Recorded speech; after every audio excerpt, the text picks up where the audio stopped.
Some jobs seem just too big, but don't let assembling a shed on your own be one of them. In this video I'll show you the technique I use to assemble a shed without any help. Technique is useful if you haven't got anything that you can, another person to help you hold the sides up while you're assembling. It's usually a bit easier if you kind of need walls, so you can screw, or walls or fencing behind that you can screw the walls to.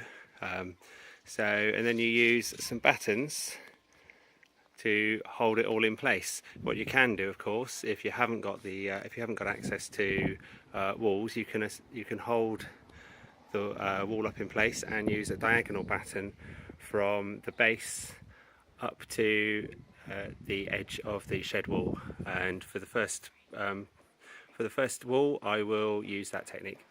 First thing to do is to drill a clearance hole through here, and then we're going to screw it in through there, and then we're going to drill another clearance hole further up, which will end up being vertical from that point there.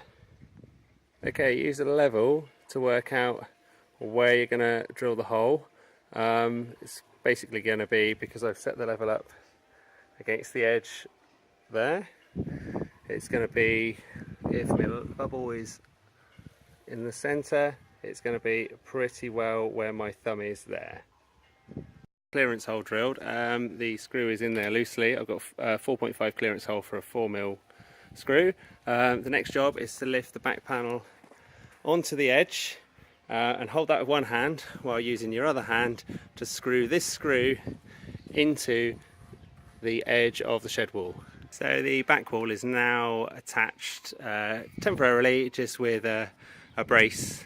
As you can see, it's blowing around in the wind, so I'm not going to hang around too much. Going to get on and get the other corner on, and then that will sort that once the two corners on, they should be a bit more stable. I'm going to use 5mm by 60s to hold the shed walls together. Reason for this is I want quite a depth of screw to come through. So we've got plenty to play with, as you can see there. What I'm going to do is I'm going to pre-drill the uprights first to make sure that the screws will basically just fall through, and it'll just be a bit easier when it comes to actually holding and assembling it. So that's the back wall and the side wall up. I've only fitted it with 2 screws to hold the 2 walls together yet. I've not fitted any screws in the floor yet. We want to get all of the walls up and make sure everything's square before screwing it down to the base. So using the brace technique, you can get all 4 sides up.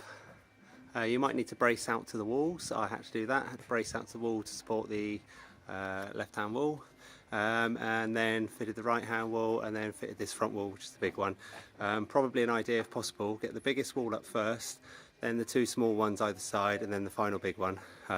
Although you might want to leave the door, whichever one it is, you might want to leave the door end to the very last one.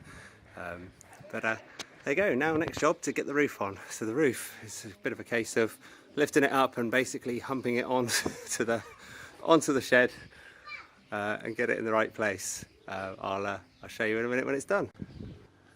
And there you have it, the roof panels are on. Well, this is my video to show you how to assemble a shed on your own. Hopefully you found it helpful, and maybe you can use the technique of the bracing bar to assemble your next shed without having to wait for someone to be around to help you. Thanks for watching.